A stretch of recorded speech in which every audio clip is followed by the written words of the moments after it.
അജോ നിത്യ ശാശ്വതോയം പുരാണോ ന ഹന്യത്തെ ഹന്യമാനേ ശരീരേ.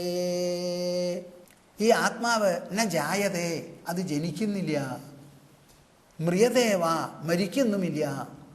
അപ്പം ആത്മാവിന് ജനനവുമില്ല മരണവുമില്ല എന്ന് വന്നാൽ പിന്നെ നിങ്ങൾ ഏതാത്മാവിനെ കുറിച്ചാണ് ചോദിക്കുന്നത്?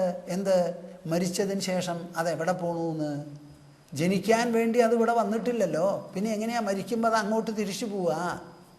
അപ്പോൾ ഈ വരിക പോകുക എന്നെല്ലാം അജ്ഞാനദശയിൽ, അറിവില്ലായ്മയിൽ, വ്യാമോഹം നിലനിൽക്കുന്ന സമയത്ത് നാം പറയുന്ന പുലമ്പലുകളാണിത് മുഴുവനും. അപ്പോൾ ഇവിടെ എന്താ കൃഷ്ണൻ പറയുന്നത്? അന്വീക്ഷേത ആത്മനോബന്ധം. തന്നെക്കുറിച്ച് പരിചിന്തനം ചെയ്യാനും പരിശോധിക്കാനും നിങ്ങൾക്ക് ഗൃഹസ്ഥാശ്രമത്തിൽ സാധിക്കുന്നില്ല. അത് സാധിക്കാൻ വേണ്ടിയിട്ടാണ് സന്യാസം. അപ്പോൾ ഒരു സന്യാസി എന്ത് വേണം? എപ്പോഴും വിചാരമഗ്നനായിരിക്കണം. ആത്മാ, ബന്ധം, മോക്ഷം ഇതിനെക്കുറിച്ച് ആലോചിക്കണം. ആധികാരികമായിട്ട് പറയാൻ വേണ്ടി വന്നാൽ പറയാനും ഗ്രഹിക്കാനും ഗ്രഹിപ്പിക്കാനും ഒക്കെ പറ്റണം. അന്വീക്ഷേതാത്മനോബന്ധം മോക്ഷം ച ജ്ഞാനനിഷ്ഠയാ. അപ്പം തൻ്റെ ബന്ധത്തിനെക്കുറിച്ചും മോക്ഷത്തിനെക്കുറിച്ചും തെരഞ്ഞു പിടിച്ച് അത് മനസ്സിലാക്കി ഉണ്ടോ ഇല്ലയോ, ഉണ്ടെങ്കിൽ എങ്ങനെ, എവിടെ, എത്രത്തോളം, അത് നീക്കാൻ എന്തു വേണം എന്നുള്ള ഈ പരിശോധനയുണ്ടല്ലോ, ഇത് തന്നെയാണ് ജ്ഞാനനിഷ്ഠ. ജ്ഞാനനിഷ്ഠ എന്ന് പറഞ്ഞാൽ എന്താ?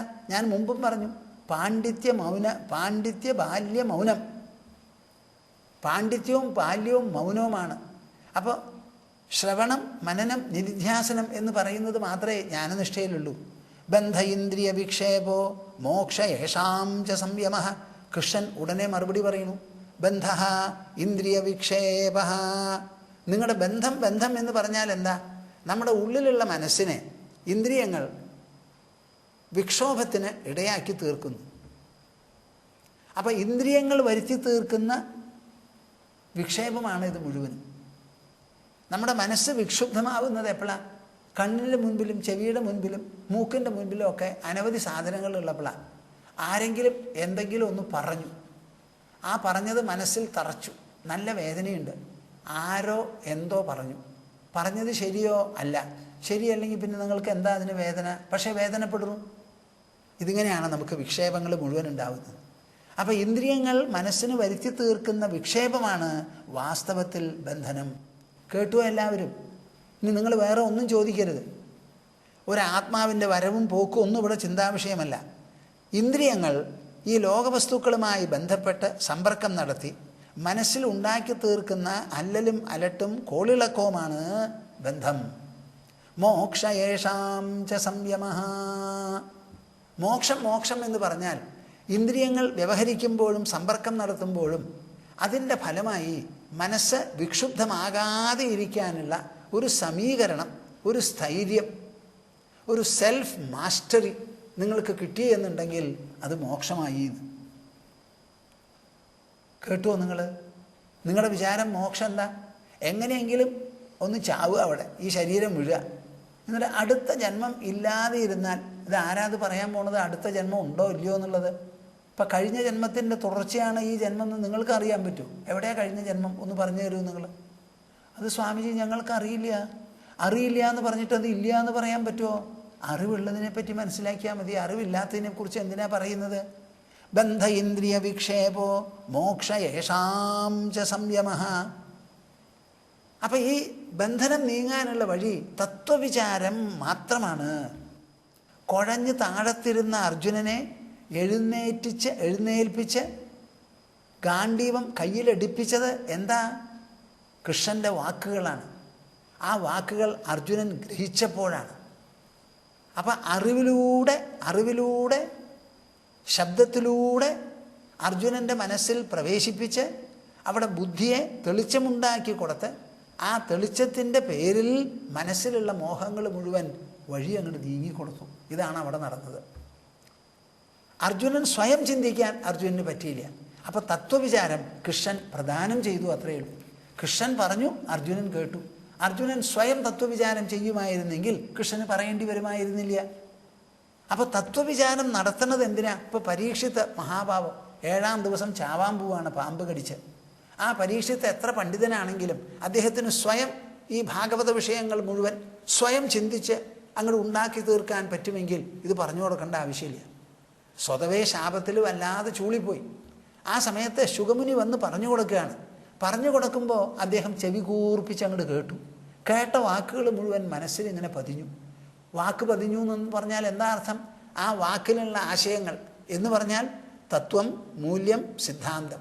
അതിൽ പ്രധാനപ്പെട്ട പരമാത്മതത്വം, സർവേശ്വര തത്വം, പരമകല്യാണനിധിയായിരിക്കുന്ന ശ്രീഹരിയെക്കുറിച്ചുള്ള തത്വം. ഈ തത്വം സ്വയം പ്രകാശമാണ്.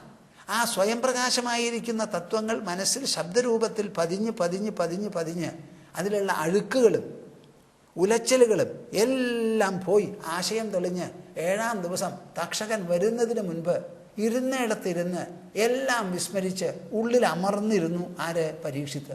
ഇതാണ് ശബ്ദത്തിൻ്റെ മഹിമ. ഒരു പ്രവക്താവിൻ്റെ പ്രവചനത്തിൻ്റെ മഹിമയാണിത്. ഞാൻ ഈ പ്രവചനം തുടങ്ങി ആദ്യകാലത്ത് ഒരാൾ എഴുതി പറയുകയും ചെയ്തു. ഇതാ ആദ്യമായിട്ടാണ് ഞാനിങ്ങനെ ഒരു തത്വപ്രവചനം കേട്ട്. ആദ്യം അത് ശ്രവണമായിരുന്നു, താമസിയാതെ അത് ധ്യാനമായി. ആ ധ്യാനത്തിൽ അങ്ങനെ മഗ്നനായിരുന്നു കഴിയുന്നത് വരെയെന്ന് പ്രായമായിട്ടുള്ള ഒരാളുടെ പ്രതികരണമായിരുന്നു അത്ര ഇത്. പിന്നെ ചിലർ എഴുതിയിട്ടുമുണ്ട്. അപ്പോൾ എനിക്ക് സന്തോഷം തോന്നി. ഈ തത്വപ്രവചനം കേട്ട് ഒരു ധ്യാനം തന്നെയായി അനുഭവപ്പെടുന്ന അറ്റ്ലീസ്റ്റ് ചുരുക്കം ചിലരെങ്കിലും ഉണ്ടല്ലോ നമ്മുടെ പ്രേക്ഷകരുടെ ഇടയിൽ.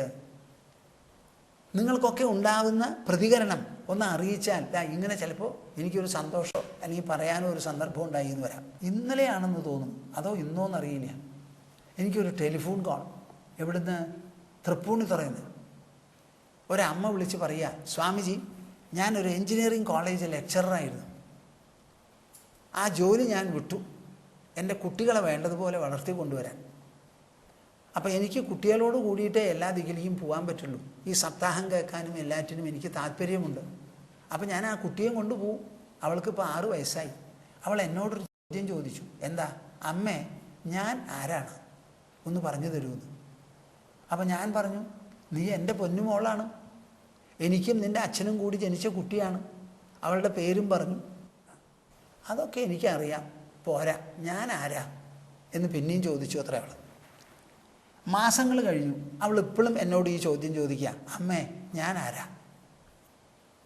എന്നിട്ട് ഇവർ പറയുകയാണ്, കുറച്ച് വേഗതയിലാണ് സംസാരിച്ചത്, സ്വാമിജി ഞങ്ങളൊക്കെ ഗൃഹസ്ഥന്മാരാ, എനിക്ക് ആ കുട്ടിക്ക് ഒന്നും പറഞ്ഞു കൊടുക്കാൻ അറിയില്ല. അപ്പോൾ ഈ കുട്ടിക്ക് 6 വയസ്സായ കുട്ടിക്ക് ഞാൻ എന്താ വേണ്ടത്, സ്വാമിജി ഒന്ന് പറഞ്ഞു തരാമോ? ഏയ്, അവൾ അങ്ങനെ ചോദിക്കുന്നുണ്ടെങ്കിൽ അതിന് മറുപടി പറയണം. സാധാരണ അച്ഛനമ്മമാർക്ക് ഇത് പറഞ്ഞു കൊടുക്കാൻ അറിയില്ല. അതുകൊണ്ട് നിങ്ങൾക്ക് പറഞ്ഞു കൊടുക്കാൻ പറ്റാത്തതിൽ ഞാൻ അതിശയിക്കുന്നില്ല. എന്താ? ഞാൻ ആരാണെന്നാ ചോദ്യം. നമ്മുടെ ഹംസഗീതയിൽ എന്താ പറയുന്നത്? സനകാദികൾ ബ്രഹ്മാവിനോട് ചോദിച്ചു. ബ്രഹ്മാവിന് മറുപടി പറയാൻ പറ്റിയില്ല. അപ്പം അദ്ദേഹം എന്നെ സ്മരിച്ചപ്പോൾ ഞാൻ ഒരു അരയന്നത്തിൻ്റെ രൂപത്തിൽ അവിടെ ചെന്നു. അവരിങ്ങനെ വട്ടം കൂടിയിരിക്കുക. പെട്ടെന്ന് ഒരു അരയന്നം വന്നിങ്ങോട്ട് വന്നപ്പോൾ, കഹാ ത്വം, നീ ആര് എന്ന് ചോദിച്ചു. അപ്പം ആ അരയന്നം അതിലാ കയറി പിടിച്ചത്. നിങ്ങളുടെ ഈ ചോദ്യത്തിന് ഒരു പ്രസക്തിയില്ലല്ലോ, നീ ആര് എന്നുള്ള ഈ ചോദ്യം. നിങ്ങൾ കണ്ടത് എൻ്റെ ശരീരത്തിനെയാണെങ്കിൽ ശരീരം പഞ്ചഭൂതങ്ങൾ കൊണ്ടുണ്ടാക്കിയതാണ്. നിങ്ങളുടെ ശരീരവും പാഞ്ചഭൗതികമാണ്. അതുകൊണ്ട് ശരീരം നീ ആരാന്ന് ചോദിക്കേണ്ട ആവശ്യം എന്താ? നിങ്ങളുടെ ശരീരം എങ്ങനെയോ അതുപോലെ എൻ്റെ ശരീരവും. ഇനി നിങ്ങൾ ചോദിച്ചത് ശരീരത്തിൻ്റെ ഉള്ളിൽ ശരീരത്തിനെ ഉജ്ജീവിപ്പിക്കുന്ന ആത്മാവാണെങ്കിൽ അത് നിങ്ങളാരോ അത് തന്നെയാണ് ഞാനും. അപ്പം നിങ്ങളുടെ ഈ ചോദ്യം എന്നെ വല്ലാതെ അതിശയിപ്പിക്കണു എന്ന് പറഞ്ഞിട്ടാണ് ഹംസം അവിടുന്ന് ഗീത തുടങ്ങിയത്. അപ്പം ഞാൻ ആര് എന്നുള്ള ചോദ്യം വളരെ വിശേഷപ്പെട്ടൊരു ചോദ്യമാണ്. അത് 6 വയസ്സായ ഒരു കുട്ടിക്ക് മനസ്സിൽ ഉദിക്കുന്നു എന്നുള്ളത് മാത്രമല്ല, ആ കുട്ടി അത് വിട്ടുകളയാൻ തയ്യാറുമില്ല. അപ്പം എനിക്ക് പറയാനുള്ളത് കുറച്ച് പറഞ്ഞു. എന്തായാലും നിങ്ങളിത് പറഞ്ഞു കൊടുത്ത ആ കുട്ടി തൃപ്തിപ്പെടുത്താൻ പറ്റുന്നില്ല എന്നുള്ളതിൽ ഒരു അതിശയമില്ല. ഈ ചോദ്യത്തിന് മറുപടി പറയാനാണല്ലോ ഞങ്ങളെപ്പോലെയുള്ളവരൊക്കെ ചിലർ. ശ്രീരാമൻ ഒരു തീർത്ഥാടനം കഴിച്ച് തിരിച്ചു വന്നപ്പോൾ വല്ലാത്ത ദുഃഖത്തോടു കൂടിയിരുന്നു. കുളിക്കലുമില്ല, ഊക്ക് കഴിക്കലുമില്ല, അച്ഛനമ്മമാരെ കാണുമില്ല, ഭക്ഷണവും വേണ്ടതുപോലെ കഴിക്കില്ല, ദാനധർമ്മങ്ങൾ ചെയ്യില്ല, മിണ്ടാതെ ഇരിക്കുക. ഒരു മനോരോഗം വന്നതുപോലെ. വിവരം അറിഞ്ഞപ്പോൾ വസിഷ്ഠർ വിളിച്ചു വരാൻ പറഞ്ഞു. ഇത് അച്ഛനമ്മമാർക്ക് ചികിത്സിക്കാനുള്ള രോഗമല്ല, അത് ഞങ്ങൾക്കുള്ളതാണെന്ന് പറഞ്ഞിട്ടാണ് 18 ദിവസം സാരോപദേശം തത്വോപദേശം ചെയ്തത്. അപ്പം നിങ്ങളൊരു കാര്യം ചെയ്യൂ, കുട്ടിയും കൂട്ടിക്കൊണ്ടൊന്ന് ഇവിടെ വരും. അപ്പോൾ സ്വാമിജി ഇപ്പോൾ അമേരിക്കയ്ക്ക് പോവല്ലേ, വന്നതിന് ശേഷം ഞങ്ങൾ വരാം ഒരു ദിവസം എന്ന് പറഞ്ഞു. ഞാനിത് എന്തിനാണ് നിങ്ങളോട് പറയണതെന്ന് വെച്ചാൽ, അന്വീക്ഷേത ആത്മനോബന്ധം മോക്ഷം ജ്ഞാനനിഷ്ഠയാ. ഈ വാക്കിന് എന്താ അർത്ഥം എന്ന് ആലോചിച്ചോളൂ. അവനവനുള്ള ബന്ധം. ഈ ശരീരം തന്നെ ഞാൻ ശരീരമാണെന്നൊരു തോന്നലൊരു ബന്ധമാണല്ലോ. ഇപ്പം ആ കുട്ടിക്ക് ശരീരം കാണാനുണ്ട്, ലോകം കാണാനുണ്ട്. പക്ഷേ ആ കുട്ടി പറയുന്നത് ഞാൻ എന്നാണ്. ഈ ഞാൻ എന്ന് പറയുമ്പോൾ അത് പുറത്തുള്ളൊരു സാധനമല്ല. പുറത്തുള്ളതാണെങ്കിൽ അത് നീയായി, അവനായി, അവളായി, അവറായി, ഇവനായി, ഇവറായി. ഞാൻ എന്ന് പറയുമ്പോൾ അത് പുറത്തല്ല, അല്ല, അത് ശരീരത്തിൻ്റെ ഉള്ളിലുള്ളതാ. ആ കുട്ടിക്ക് അത് പറയാൻ പറ്റുന്നുണ്ട്, എല്ലാവരും പറയുന്നുണ്ട് ഞാൻ. പക്ഷേ ആ ഞാനെക്കുറിച്ച് ഒരൊറ്റ ആളും ചിന്തിക്കുന്നില്ല. ഈ കുട്ടിയുടെ മനസ്സിൽ അത് ചിന്തിക്കണം എന്ന് തോന്നുന്നു. എന്താണാവോ കാരണം? ലോകത്തിൻ്റെ വൈഭവം, ഈശ്വരൻ്റെ വൈഭവം, സൃഷ്ടിയുടെ മഹിമ, ഭാരതത്തിൻ്റെ പൈതൃകത്തിൻ്റെ മഹത്വം, മേന്മ, അപൂർവത എന്നേ എനിക്ക് പറയാനുള്ളൂ. ശങ്കരാചാര്യരുടെ ജീവിതത്തിൽ വളരെ പ്രധാനമായിട്ടുള്ള ഒരു സംഭവമാണിത്. അദ്ദേഹം വളരെ മഹത്തായ ഒരു ജ്ഞാനി, മഹാത്മാവായ ജ്ഞാനിയായിരുന്നല്ലോ. അങ്ങനെ പലയിടത്തും സഞ്ചരിക്കുന്ന സമയത്ത് പല അപൂർവ സംഭവങ്ങളും ഉണ്ടായിട്ടുണ്ട്. ഒരു കുട്ടി ഉണ്ടായിരുന്നു. ആ കുട്ടിയെ എല്ലാവരും എന്തോ ബുദ്ധിഭ്രമമോ ബുദ്ധിമാന്ദ്യമോ ഉള്ളൊരു കുട്ടിയാണെന്ന് പറഞ്ഞ് തള്ളിക്കളഞ്ഞിരുന്നു. ശങ്കരാചാര്യർക്ക് അദ്ദേഹത്തെ കണ്ടപ്പോൾ അത് അങ്ങനെയല്ല എന്ന് തോന്നി. അദ്ദേഹത്തിൻ്റെ തലയിലൊക്കെ ഒന്ന് കയ്യിൽ വെച്ച്, നീ ആരാ മോനെ, എന്താ മിണ്ടാതിരിക്കണേ എന്ന് ചോദിച്ചപ്പോൾ ഉടനെ ആ കുട്ടി പറഞ്ഞതാണത്രേ ഇത്. നിമിത്തം മനശ്ചക്ഷുരാദിപ്രവൃത്തൗ നിരസ്താഖിലോപാധിരാകാശകൽപ്പഃ രവിർലോകചേഷ്ടാ നിമിത്തം യദായ സനിത്യോപലബ്ധിസ്വരൂപോഹം ആത്മാ സനിത്യോപലബ്ധിസ്വരൂപോഹമാത്മാ. ഇത് വാസ്തവത്തിൽ ഹസ്താമലകീയം എന്ന് പറഞ്ഞിട്ടുള്ള വിശേഷപ്പെട്ട ഒരു ശ്ലോകങ്ങളാണിത്. ആദ്യത്തെ ശ്ലോക നിമിത്തം മനശ്ചക്ഷുരാദിപ്രവൃത്തൗ. എന്താ ഈ ശ്ലോകത്തിനർത്ഥം? മനസ്സിൻ്റെയും കണ്ണിൻ്റെയും ബാക്കി ഇന്ദ്രിയങ്ങളുടെയും പ്രവൃത്തിക്ക് ഏതാണോ കാരണമായി പ്രചോദനമായി ഉറവായിരിക്കുന്നത്. നിമിത്തം മനശ്ചക്ഷുരാദിപ്രവൃത്തൗ നിരസ്താഖിലോപാധിരാകാശകൽപ്പഃ. അതിൻ്റെ ശരിയായ വെളിച്ചം നമുക്ക് ഗ്രഹിക്കാൻ സാധിച്ചാൽ ഈ പ്രപഞ്ചത്തിൻ്റെ വൈവിധ്യം മുഴുവനും അടങ്ങും, അസ്തമിക്കും അവിടെ. ആകാശകൽപ്പഃ. അപ്പോൾ ഈ പ്രപഞ്ചത്തിന് എത്ര വിസ്താരമുണ്ടോ ആ വിസ്താരത്തെ അതിശയിക്കുന്നതായ ഒന്നാണ് ഈ ഉള്ളിലുള്ള പ്രകാശം, ഉള്ളുടവ്. രവിർലോകചേഷ്ടാനിമിത്തം യഥായ. ഈ ഭൂലോകത്തിൽ മുഴുവനും വെളിച്ചം നൽകി എല്ലാ ദിക്കിലും നടക്കുന്ന പ്രവൃത്തികൾക്ക് എങ്ങനെയാണോ ഈ സൂര്യൻ സാക്ഷിയായിട്ടിരിക്കുന്നത്, അതിനു വേണ്ട പ്രചോദനം നൽകുന്നു, എന്നാൽ ആ പ്രവൃത്തിയിൽ ഇടപെടുന്നില്ല.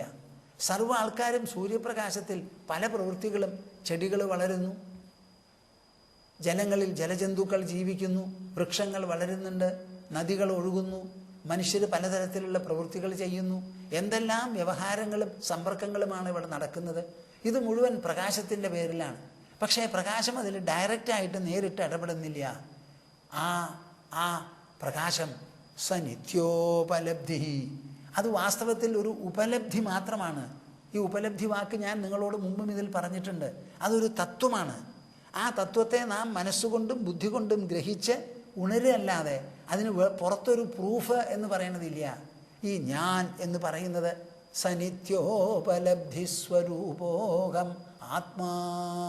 ഈ ഞാൻ എന്ന വാക്ക് സൂചിപ്പിക്കുന്നത് അങ്ങനെയുള്ള നിത്യോപലബ്ധിയായിരിക്കുന്ന ഒരു സ്വരൂപത്തെയാണ്. ഇതാണ് അദ്ദേഹം പറഞ്ഞത്.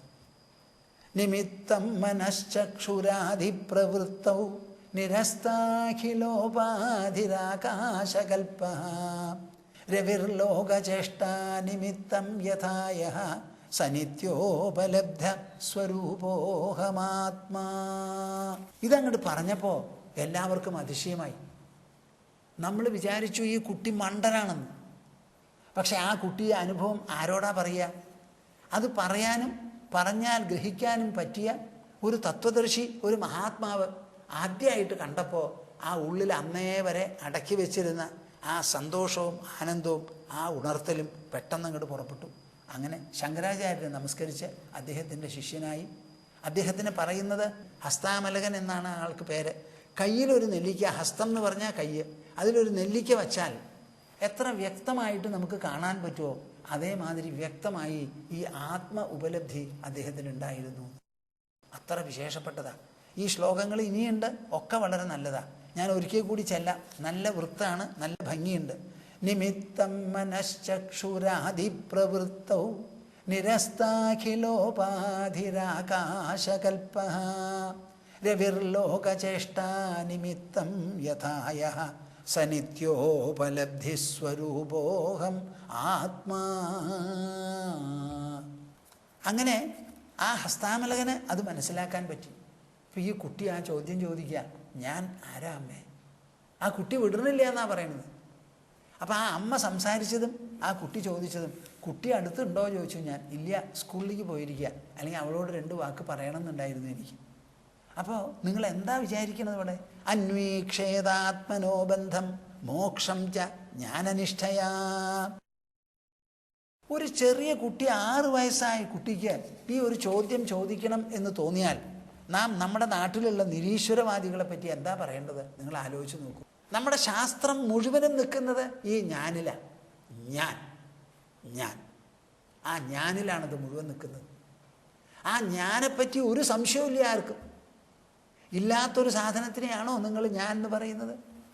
അപ്പോളേ ഞാൻ കല്യാണം കഴിച്ചു. അപ്പം നിങ്ങൾ കല്യാണം കഴിച്ചത് ഇല്ലാത്തൊരാളാണ് കല്യാണം കഴിച്ചത്? ഇല്ലാത്ത ഒരു ഭാര്യയെ, ഇല്ലാത്തൊരു ഭർത്താവാണോ കല്യാണം കഴിച്ചത്? ഞാൻ കല്യാണം കഴിച്ചു, എൻ്റെ ഭാര്യ. ഭാര്യയും പറയും ഞാൻ കല്യാണം കഴിച്ചു, എൻ്റെ ഭർത്താവ്. അപ്പോൾ ഈ 2 ഞാന്മാരും ഇല്ലാത്തതാണെന്നാണോ നിങ്ങൾ പറയുന്നത്? അപ്പോൾ ഇവിടെ എവിടെയാണ് നിരീശ്വരവാദത്തിന് ചാൻസ്? ഈ ഞാൻ എന്ന് പറയുന്ന വാക്കുകൊണ്ട് സൂചിപ്പിക്കുന്ന ഉപലബ്ധിയോ അസ്തിത്വമോ സ്വത്വമോ എന്തോ അതിനെയാണ് നാം ഈശ്വരൻ എന്ന് പറയുന്നത്. ശ്രീമദ് ഭാഗവതം മുമ്പേ ഉദ്ഘോഷിച്ചിട്ടുണ്ട്. എന്ത്? വദന്തി തത്തത്വവിദഃ തത്വം യജ്ഞാനമദ്വയം ബ്രഹ്മേതി പരമാത്മേതി ഭഗവാൻ ഇതി ശബ്ദതേ. അദ്വയജ്ഞാനമാണ് പരമസത്യം. അതിനെയാണ് ബ്രഹ്മമെന്നും പരമാത്മാവെന്നും ഭഗവാൻ എന്നും പറയുന്നത്. അപ്പം നിരീശ്വരവാദികൾ ഞാൻ നിരീശ്വരവാദിയാണ് എന്ന് പറയുമ്പോൾ ആ ഞാനാണ് നമ്മുടെ ഈശ്വരൻ. അപ്പം പിന്നെ അവരെങ്ങനെയാണ് നിരീശ്വരവാദികളാകുക? എനിക്ക് എല്ലാവരോടും ചോദിക്കണമെന്നുണ്ട്. നമ്മുടെ ശാസ്ത്രം മുഴുവനും കാണാൻ കിട്ടാത്തൊരു ദൈവത്തെ ചൊല്ലിയുള്ളതല്ല. എല്ലാവരും സ്വയം അനുഭവിച്ചു കൊണ്ടിരിക്കുന്നതും എന്നാൽ ശരിയായ തെളിച്ചവും വെളിച്ചവും ഇല്ലാതെയിരിക്കുന്നതുമായ അഹം പ്രത്യയ ഗോചരം, അതാണ് നമ്മുടെ വിഷയം. ഞാൻ എന്ന പ്രത്യയം കൊണ്ട് സൂചിപ്പിക്കുന്നത് എന്തോ അതാണ് ഇവിടെ സത്യം. വശേ ബന്ധ ഇന്ദ്രിയ വിക്ഷേപോ മോക്ഷ യേഷാം ച സംയമ. ഇങ്ങനെ തത്വവിചാരം ചെയ്ത് ഇന്ദ്രിയങ്ങൾ വരുത്തി തീർക്കുന്ന വിക്ഷേപമാണ് മനസ്സിന്, അതാണ് ബന്ധനം. ഈ ഇന്ദ്രിയങ്ങൾക്ക് അടക്കവും മെരുക്കവും ഒതുക്കവും ക്രമീകരണവും വന്നാൽ ഈ ബന്ധനം പോകും, തെളിച്ചം വരും. ശ്രീകൃഷ്ണൻ എന്താ പറയുന്നത്? വശേഹി യസ്യേന്ദ്രിയാണി തസ്യ പ്രജ്ഞ പ്രതിഷ്ഠിത. എന്താ അതിനർത്ഥം? സ്ഥിതപ്രജ്ഞ പ്രകരണം എന്നൊരു പ്രകരണമാണ് 2-ാം അധ്യായത്തിലെ അവസാനത്തെ ഭാഗം. സ്ഥിതപ്രജ്ഞസ്യ കാ ഭാഷ എന്നാണ് എടുത്ത് ചോദിച്ചത് അർജുനൻ. ആരായി അർജുനൻ? ഒടിഞ്ഞു കുഴഞ്ഞു തൂങ്ങിയിരുന്ന ആള്. കൃഷ്ണൻ്റെ 32 അക്ഷരം 2 ശ്ലോകം കേൾക്കുമ്പോഴേക്കും ആ മൗഢ്യം മുഴുവനാ പോയി. പിന്നെ ചോദ്യമായി കൃഷ്ണൻ്റെ മുൻപിൽ ഒരു സറണ്ടർ, ശരണാഗതിയായി. എൻ്റെ കാർപ്പണ്യദോഷം നീക്കിത്തരണം, എനിക്ക് ശ്രേയസ് വരുത്തണം, പറഞ്ഞു തരൂ. ഇഹലോക പരലോക സുഖങ്ങളല്ല എനിക്ക് വേണ്ടത്, അതല്ലാതെ എൻ്റെ ദുഃഖം നീങ്ങാനായി അങ്ങക്ക് എന്തെങ്കിലും തരാനുണ്ടെങ്കിൽ പറഞ്ഞു തരൂ എന്ന് പറഞ്ഞ് തറപ്പിച്ച് ചോദിച്ച് അവിടുന്ന് അങ്ങോട്ടാണ് സംവാദം. ആ സംവാദം 18 അധ്യായമാണല്ലോ. അതിൽ 2-ാമത്തെ അധ്യായത്തിൻ്റെ അവസാനത്തിൽ തന്നെ പറയുകയാണ്, ഇതാണ് യോഗം എന്ന് കൃഷ്ണൻ സൂചിപ്പിച്ച് പറഞ്ഞപ്പോൾ ഈ യോഗം കൈവന്നവൻ ആരാ? എപ്പോഴാണ് ഒരാളെ യോഗി എന്ന് പറയുക? സ്ഥിതപ്രജ്ഞസ്യ കാ ഭാഷ സമാധിസ്ഥസ്യ കേശവ സ്ഥിതധീഹ് കിം പ്രഭാഷേത കിം ആസീത വ്രജേത കിം. അർജുനൻ്റെ ചോദ്യം എത്ര വിശേഷ! സ്ഥിതപ്രജ്ഞൻ, നമ്മുടെ ഉള്ളിലുള്ള ചേതന, കോൺഷ്യസ്നെസ്, അത് സ്ഥിതമായി അനങ്ങാതെ ഇളക്കമില്ലാതെ സ്പന്ദിക്കാതെ അങ്ങനെ ശാന്തമായിരിക്കുന്ന ഒരു സമയമുണ്ടല്ലോ, അതിലാ ഇരിക്കുന്ന ആൾ മിണ്ടില്ല. അപ്പം ആ സ്ഥിതപ്രജ്ഞനെ എങ്ങനെയാണ് വിവരിക്കേണ്ടത്? ബാക്കിയുള്ളവർ ഒരു സ്ഥിതപ്രജ്ഞനെക്കുറിച്ച് എങ്ങനെ പറയും എന്നാണ് ഭാഷ ഡിസ്ക്രിപ്ഷൻ എന്ന അർത്ഥം. ആ നിലവിട്ട് എണീറ്റാൽ ആ മനുഷ്യനെ അനുഭവിച്ചത് ഓർമ്മയിലേ ഉണ്ടാവുള്ളൂ. ആ ഓർമ്മയിൽ വയ്ക്കുന്നത് നമ്മുടെ ബുദ്ധിയാണ്.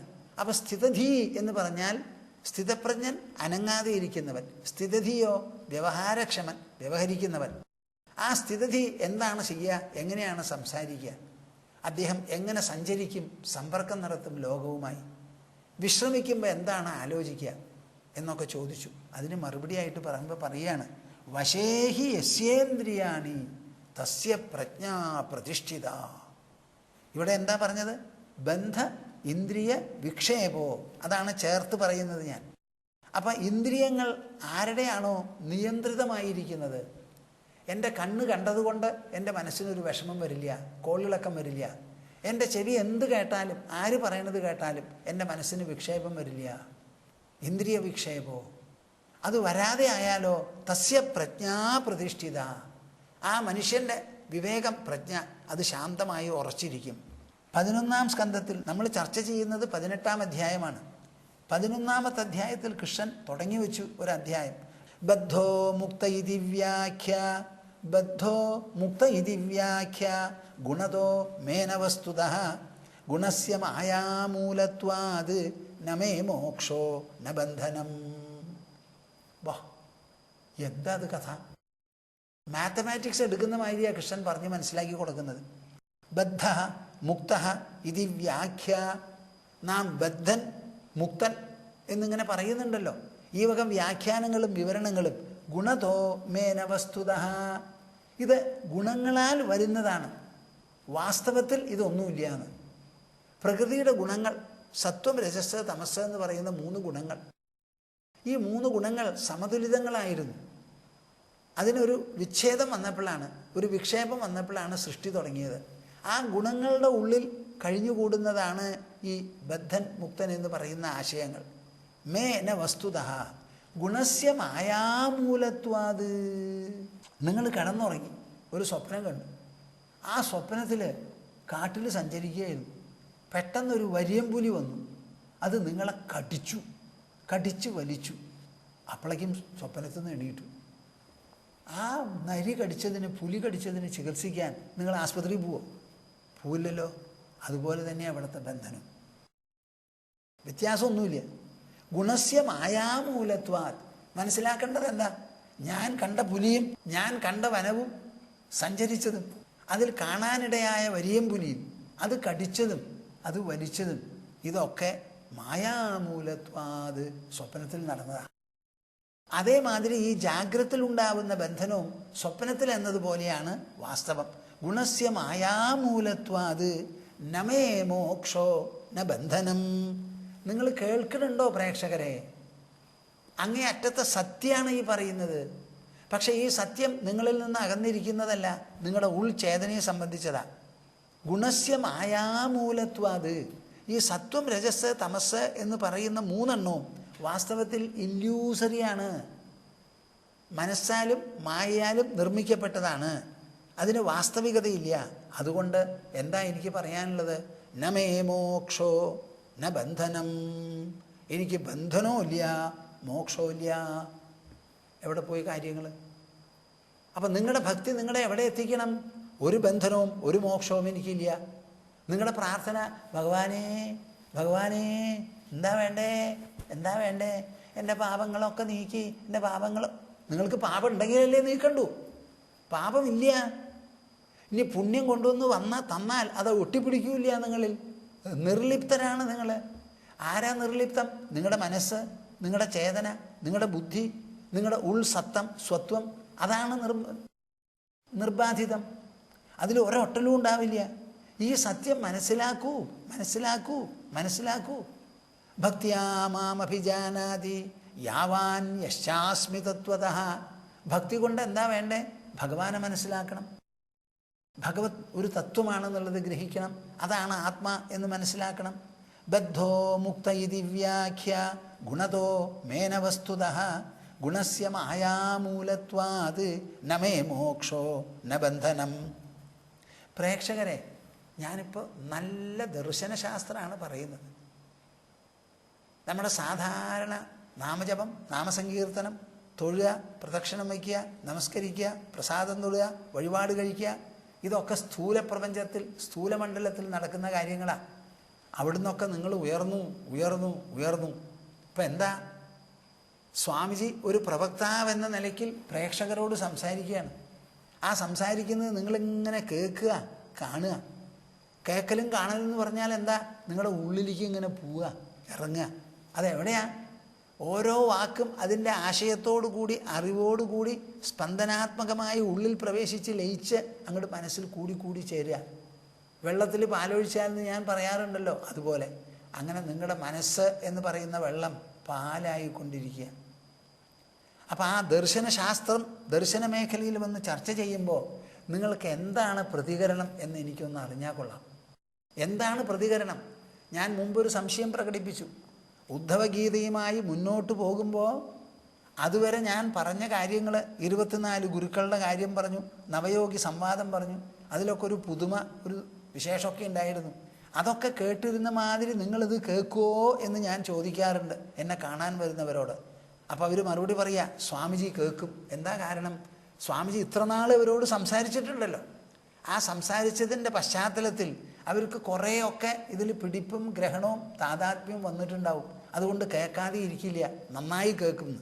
പക്ഷേ ഇപ്പോഴും എനിക്ക് സംശയം തോന്നുകയാണ്. ഇതാ ഇവിടെ പറയുക, എനിക്ക് ബന്ധനവും ഇല്ല, മോക്ഷവുമില്ല. സന്യാസത്തിന് മുൻപ് ഞാൻ കൽക്കത്തയിലിരുന്ന കാലത്ത് ശങ്കരാചാര്യരുടെ ചില കാവ്യസാഹിത്യങ്ങളൊക്കെ വായിക്കാറുണ്ട്. അതിലൊരു ശ്ലോകം പറയാം, ഓർമ്മ വരുമോ എന്നറിയില്ല. നാഹം യോഗി നോ വിയോഗി നാഹം യോഗി നോ വിയോഗി ന രാഗി നാഹം ക്രോധി നൈവ കാമി ന ലോഭി നാഹം കർത്ത നാഭിയുക്തോ വിമുക്തഃ സാക്ഷി നിത്യഃ പ്രത്യഗേവാഹമസ്മി നാഹം യോഗി നോ വിയോഗി ന രാഗി നാഹം ക്രോധി നൈവ കാമി ന ലോഭി നാഹം കർത്ത നാഭിയുക്തോ വിമുക്തഃ സാക്ഷി നിത്യഃ പ്രത്യഗേവാഹമസ്മി. ആ തൃപ്പൂണിത്തുറക്കാരി ചെറിയ പുണ്യാത്മാവായ കുട്ടിയോട് പറയേണ്ടത് തന്നെ വാസ്തവത്തിൽ. ഞാൻ എന്ന് നീ ചോദിച്ചുല്ലോ, ആരാ ഞാൻ? നാഹം യോഗി നോ വിയോഗി ന രാഗി. ഞാൻ രാഗിയുമല്ല, ഭോഗിയുമല്ല, യോഗിയുമല്ല. ഞാൻ കർത്താവുമല്ല, ഭോക്താവുമല്ല. ഞാൻ യുക്തനുമല്ല, മുക്തനുമല്ല. കേൾക്കുന്നുണ്ടോ നിങ്ങൾ? നാഹം കർത്ത, ഞാൻ ഒരു കാര്യത്തിനും കർത്താവല്ല. നാഭിയുക്ത, ഞാൻ ഒരു യോഗസാധനയും ചെന്ന് യുക്തനാവുന്നവനല്ല. നാഭി മുക്ത, മുക്തനുമല്ല. അപ്പം കർത്താവുമല്ല, മുക്തനുമല്ല, ഒന്നുമല്ല. പിന്നെ ആരാ ഞാൻ? സാക്ഷി നിത്യ. ഈ നടക്കുന്ന പ്രവൃത്തിക്ക് മുഴുവനും, ഈ പ്രപഞ്ചത്തിന് മുഴുവനും ഉദിക്കുന്ന സൂര്യൻ ലോകത്തിന് സാക്ഷി എന്ന് പറഞ്ഞാൽ ഞാൻ സൂര്യനും ലോകത്തിനും സാക്ഷിയാണ്. മാത്രമല്ല ഞാൻ ലോകത്തിനും ഭഗവാനും കൂടി സാക്ഷിയാണ്. കേൾക്കുന്നുണ്ടോ നിങ്ങൾ? ശ്രദ്ധിക്കുന്നുണ്ടോ? സാക്ഷി നിത്യ പ്രത്യഗേവാഹമസ്മി. പ്രത്യഗേവാഹമസ്മി. എൻ്റെ ഉള്ളിൽ, പ്രത്യക് എന്ന് പറഞ്ഞാൽ ഉള്ളിലുള്ളത്. അപ്പം ബാക്കി ഈ ലോകം മുഴുവനും പുറത്തുള്ളതാണ്. ഒരു വൃത്തം, ആ വൃത്തം എങ്ങനെയാണ് ഉണ്ടായത്? അതിൻ്റെ സെൻറ്ററിൽ നിന്ന്. സെൻറ്റർ ഏറ്റവും നടുക്കിലാണ്. അതുപോലെ ഈ ബാഹ്യലോകം മുഴുവനും ഉണ്ടായത് അതിൻ്റെ ഉൾസത്തയിൽ നിന്നാണ്. ആ പ്രത്യഗേവാഹമസ്മി, ആ ഉൾസത്തയാണ് ഞാൻ. ആ സത്തയെ നിങ്ങൾക്ക് കർത്ത എന്ന് പറയാൻ പറ്റില്ല, ഭോക്ത എന്ന് പറയാൻ പറ്റില്ല, മുക്തനാണെന്ന് പറയാൻ പറ്റില്ല.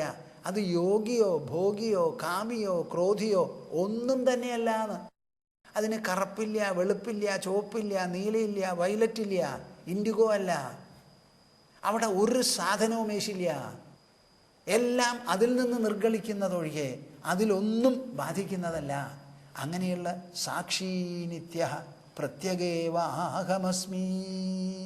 ഞാനിത് കൊൽക്കത്തയിൽ വായിച്ചപ്പോൾ സാധാരണ പറയുന്നത് പോലെ അമാവാസി ദിവസം 1000 പൂർണ്ണചന്ദ്രൻ ഉദിച്ചാൽ എന്തായിരിക്കും സ്ഥിതി, അതേപോലെയാണ് എൻ്റെ മനസ്സിൽ ഒരു ഉത്സവം ജനിച്ചത്. ഓഹോ, ഇതാണ് സത്യമല്ലേ. എനിക്ക് ഈ ശാസ്ത്രങ്ങൾ പുസ്തകങ്ങളല്ല, എനിക്ക് ഈ ശാസ്ത്രങ്ങൾ അക്ഷരങ്ങളല്ല, എനിക്ക് ഈ ശാസ്ത്രങ്ങൾ കഥനങ്ങളല്ല, കഥകളുമല്ല. എനിക്ക് ഈ ശാസ്ത്രങ്ങൾ പരമാത്മ പ്രകാശമാണ്, പ്രകാശമാണ്. അതിൽ ഒരു സ്ഥലത്തും ഞാൻ ഒരന്ധകാരവും കാണുന്നില്ല. ഒരു പൊട്ടുപോലും ഇരുട്ട് ഒരു സ്ഥലത്തില്ല, ഒരു സ്ഥലത്തില്ല. എല്ലാം തന്നെ പ്രകാശമയമാണ്. തസ്മാന്യമ്യ ഷഡ്വർഗം മദ്ഭാവേന ചരേൻ മുനി വിരക്ത ക്ഷുല്ലകാമേഭ്യോ ലബ്ധ്വാത്മനി സുഖം മഹത്. കൃഷ്ണൻ അങ്ങനെ തയ്യാറാക്കി കൊണ്ടുവരാ. തസ്മാന്യമ്യ ഷഡ്വർഗം. എന്താ ഇപ്പോൾ ഇവിടെ പറയുന്നത്? നമ്മുടെ ബുദ്ധിയുടെ മുൻപിലുള്ളതായ മേഖലയാണത്. എന്താ മേഖല? ചന്ദ്രനിലേക്ക് പോയി വരാൻ മാത്രമല്ല നമ്മുടെ ഈ ബുദ്ധി നമ്മൾക്ക് ഉപയോഗിക്കുക. നമ്മുടെ ആകാശത്തിൽ എവിടെ വേണമെങ്കിലും അവിടെ എത്താനുള്ള ത്രാണി ഈ ബുദ്ധിക്കുണ്ട്. എന്നിട്ട് ഈ പ്രപഞ്ചത്തിൻ്റെ മുഴുവനും കേന്ദ്ര ബിന്ദുവിനെ കണ്ടറിഞ്ഞ് താദാത്മ്യം കൈവരിക്കാനുള്ള ശക്തിയും ഈ ബുദ്ധിക്കുണ്ട്. പ്രപഞ്ചത്തിൻ്റെ ഉള്ളറ മുഴുവനും അതിൻ്റെ മുൻപിൽ തുറക്കപ്പെടും. അത് തുറക്കും. വല്ലാത്ത തുളയ്ക്കാനുള്ള ശക്തിയാണ്. അപ്പം അദ്ദേഹം പറയാണ്, തസ്മാത്, മനസ്സിലാക്കിക്കോളൂ, ബന്ധനമെന്ത്, മോക്ഷമെന്ത് തെരഞ്ഞു കണ്ടുപിടിക്കൂ. ഇന്ദ്രിയങ്ങളുടെ വിക്ഷേപത്തിന് വിധേയമാകാതെ. തസ്മാത് നിയമ ഷഡ്വർഗം, 6 എണ്ണത്തിന് വേണ്ടതുപോലെ നിയമനം ചെയ്യുക എന്ന് പറഞ്ഞാൽ മെരുക്കിയെടുക്കുക. നിയന്ത്രിക്കുക എന്ന് പറഞ്ഞാൽ അടക്കുക. അവിടെ അടക്കേണ്ട ചോദ്യം വരുന്നില്ല. ഇന്ദ്രിയങ്ങൾ ചാവോളം നമ്മുടെ കൂടെ ഉണ്ടാവും. കണ്ണ് കണ്ടുകൊണ്ടിരിക്കും, ചെവി കേട്ടുകൊണ്ടിരിക്കും. പക്ഷേ അവരെ അടക്കുക, പൊത്തിപ്പിടിക്കുക എന്നൊരു ചോദ്യം വരുന്നില്ല. റെഗുലേറ്റ് ചെയ്യുക എന്നൊരു ഉദ്ദേശമേ ഉള്ളൂ. Reform them, refine them, moderate them, regulate them, bridle them. Don't stop them, close their mouth. No, വേണ്ട. നമുക്ക് ഒരു നിയമനമാണ് ആവശ്യം, നിയന്ത്രണമല്ല. ഷഡ്വർഗം, 5 ഇന്ദ്രിയങ്ങളും മനസ്സും. മനസ്സിലോ 6 എണ്ണം: കാമം, ക്രോധം, ലോഭം, മോഹം, മദം, മാത്സര്യം. ഈ 6 എണ്ണം ഒരുമിച്ച് പോകുന്നതാ. ഈ 6 എണ്ണത്തെയും മദ്ഭാവേന ചരേൻ മുനി. ഈശ്വരസ്മരണ പ്രേക്ഷകരെ അതിനു വേണ്ടിയിട്ടാണ്. നിങ്ങൾ ഈശ്വരനെ ഭജിക്കുന്നത് എന്തിനു വേണ്ടിയിട്ടാണ്? എൻ്റെ കുട്ടി നന്നാവട്ടെ, എൻ്റെ പെൺകുട്ടിക്ക് കല്യാണം കഴിയട്ടെ. അതല്ല ഈശ്വര സ്മരണയുടെ ഉദ്ദേശം.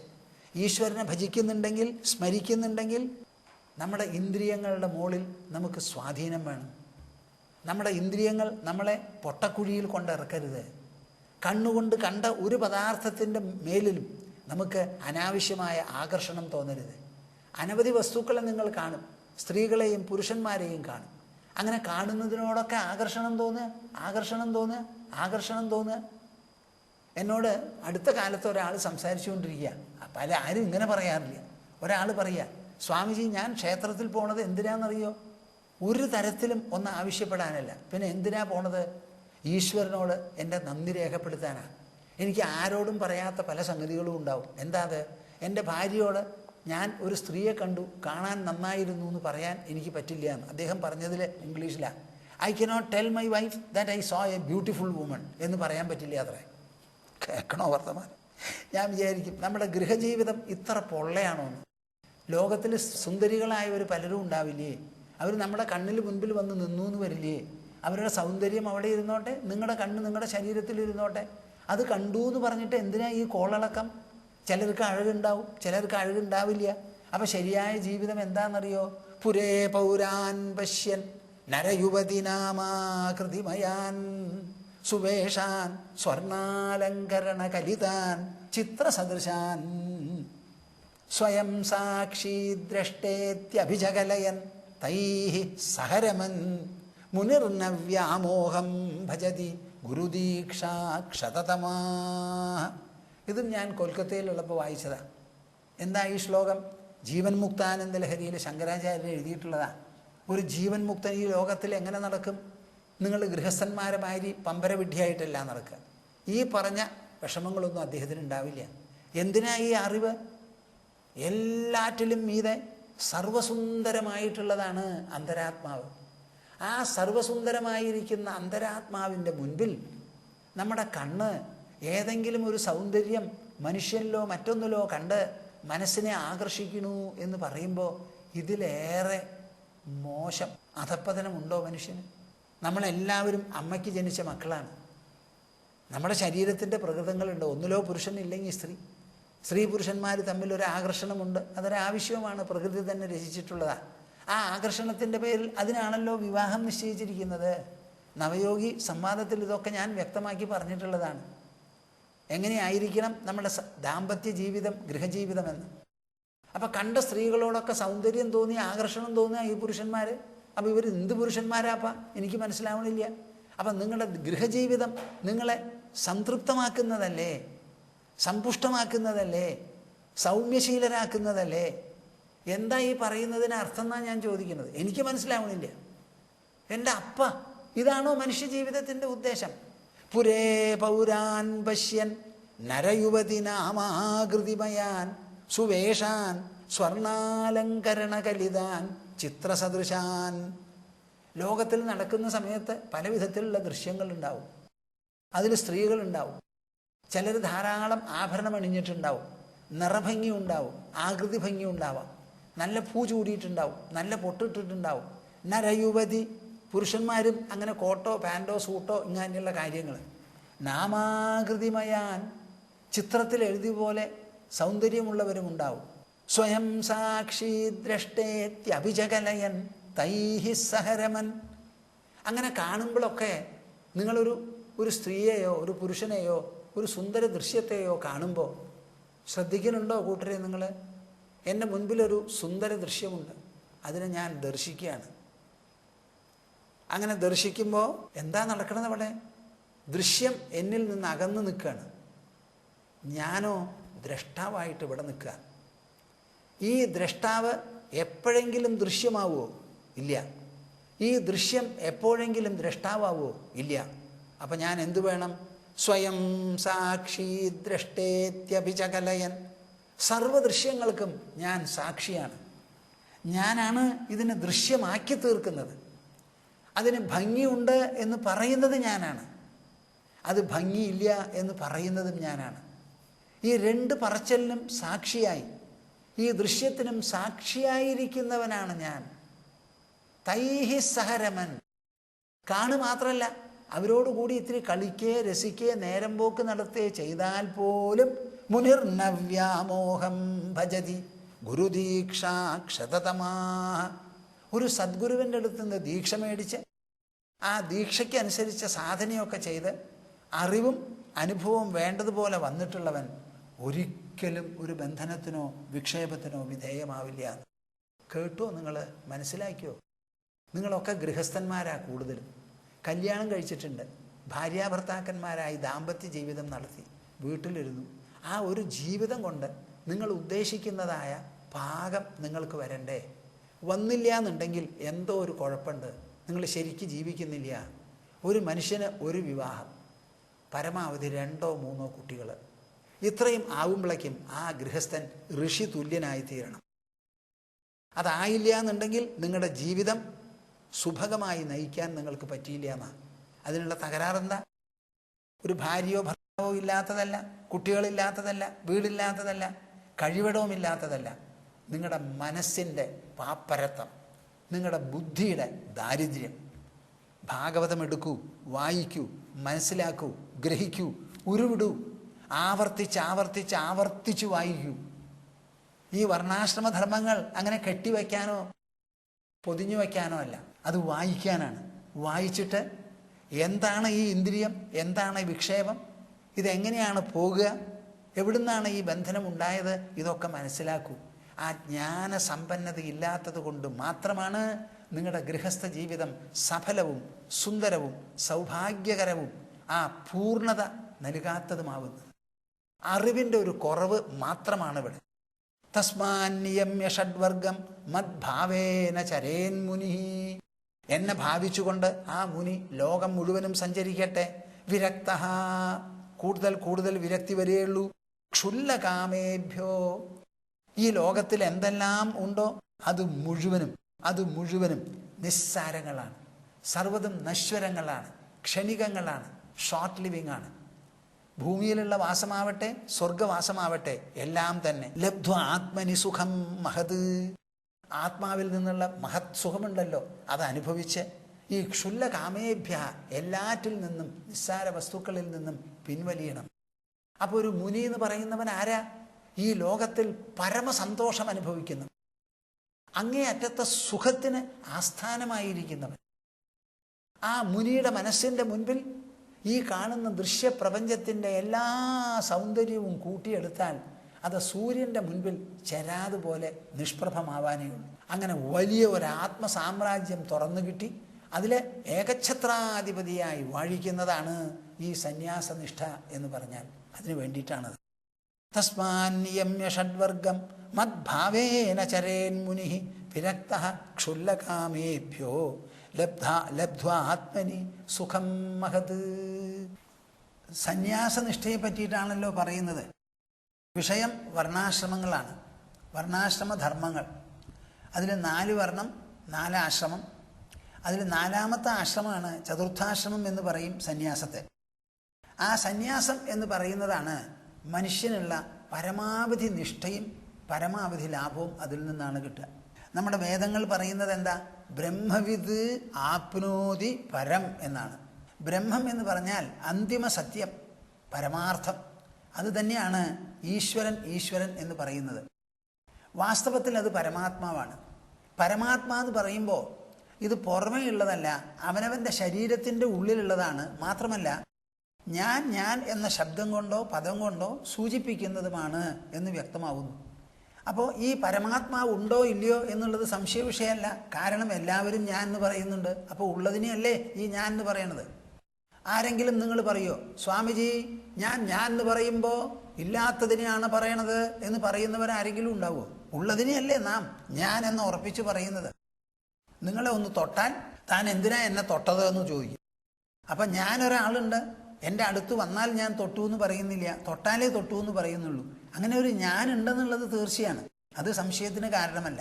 അത് എന്താണ്, എങ്ങനെയാണ്, എത്രത്തോളമാണ്, അതിൻ്റെ പ്രഭാവം എത്ര, അതും ബാഹ്യമായ ലോകവസ്തുക്കളും കൂടി തട്ടിച്ചു നോക്കിയാൽ ഏതിനാണ് മുൻതൂക്കം അതൊക്കെ നമ്മൾ അറിയുന്നില്ല എന്ന് മാത്രമേ ഉള്ളൂ. അപ്പം ഈ പരമാത്മാവ്, ആ പരമാത്മാവിനെ കണ്ടെത്തണം, മനസ്സിലാക്കണം, അനുഭവിക്കണം.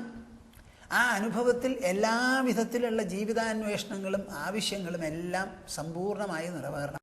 ഇതാണ് സന്യാസനിഷ്ഠയുടെ ഉദ്ദേശം. അത് വീട്ടിലിരുന്നാൽ നടക്കില്ല. വീട്ടിൽ നമ്മുടെ ഉദ്ദേശം മുഴുവനും വീടിനെ അലങ്കരിക്കണം, പല വിധത്തിലുള്ള കസേരകളും സോഫകളും കൊണ്ടിടണം, കട്ടിലിടയ്ക്കിടയ്ക്ക് മാറ്റണം, കട്ടിന് സൗകര്യം പോരാ, അതൊക്കെ പഴയതായി ഒന്ന് മാറ്റണം. ഇങ്ങനെയുള്ള ആലോചനകളാണ് നിങ്ങൾക്ക്. നമ്മുടെ മനസ്സിനെ ശുദ്ധമാക്കി അന്തരാത്മാവിൽ നിന്ന് അങ്ങനെ പൊന്തി വരുന്ന സുഖം അനുഭവിക്കണം എന്നൊരു വിചാരം വീട്ടുകാർക്ക് ഉണ്ടാവില്ല. കാര്യം അവർ ചിലപ്പോഴൊക്കെ ഒന്ന് പറയും. അതാണ് ഈ സത്സംഗം വേണം എന്ന് പറയുന്നത്. ഈ മുക്തിസുധാകരം തന്നെ നിങ്ങൾക്ക് പതിവായിട്ടുള്ള ഒരു സത്സംഗ.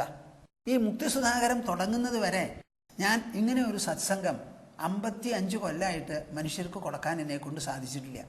ഞാൻ ഏതെങ്കിലും ഒരു സ്ഥലത്തേക്ക് പോകും. അവിടെ മുമ്പൊക്കെ ഞാൻ കേരളത്തിൽ 2 ആഴ്ചയാണ് സംസാരിച്ചു കൊണ്ടിരുന്നത്. വൈകുന്നേരം 6 മണി മുതൽ 8 മണി വരെ 2 മണിക്കൂർ ഭഗവത്ഗീതയുടെ ഏതെങ്കിലും ഒരു അധ്യായമാകും ചർച്ചാ വിഷയം. അങ്ങനെ 15 ദിവസമോ 14 ദിവസമൊക്കെയാണ് നടത്തിക്കൊണ്ടിരുന്നത്. അതൊക്കെ പിന്നെ വെട്ടിക്കുറച്ച് എല്ലാവരും പറഞ്ഞു, സ്വാമിജി 2 മണിക്കൂർ സംസാരിക്കരുത്, 1.25 മണിക്കൂറേ പാടൂ. അങ്ങനെ 1.5 മണിക്കൂർ സംസാരിച്ചു തുടങ്ങി. ഇപ്പം ഞാൻ 1.25 സംസാരിക്കാറുള്ളൂ. അങ്ങനെ എത്ര ദിവസം സംസാരിക്കും? ഇപ്പോൾ ഒക്കെ 4 or 5 ദിവസം. ഇപ്പോൾ ചെന്നൈക്ക് പോയിട്ട് ഒരു ത്രിദിനാണ് നമ്മുടെ ജ്ഞാനയജ്ഞം നടന്നത്. എല്ലാ സ്ഥലത്തും പോയി കൂടുതൽ ദിവസം താമസിക്കാൻ സൗകര്യം കിട്ടാറില്ല. ആശ്രമമാണല്ലോ ഞങ്ങൾക്ക്. ഞങ്ങളുടെ ആശ്രമത്തിൽ കുറച്ച് ആൾക്കാരും സൗകര്യങ്ങളും വരവും പോക്കും ഒക്കെ ഉണ്ട്. അപ്പോൾ ആശ്രമം വിട്ടിട്ട് പുറത്തങ്ങനെ കൂടുതൽ സമയം തങ്ങി നിൽക്കാൻ നമുക്ക് പറ്റില്ല. പോയാൽ മടങ്ങി വരണമെന്ന് തോന്നും, ഇവിടെ ഇരിക്കും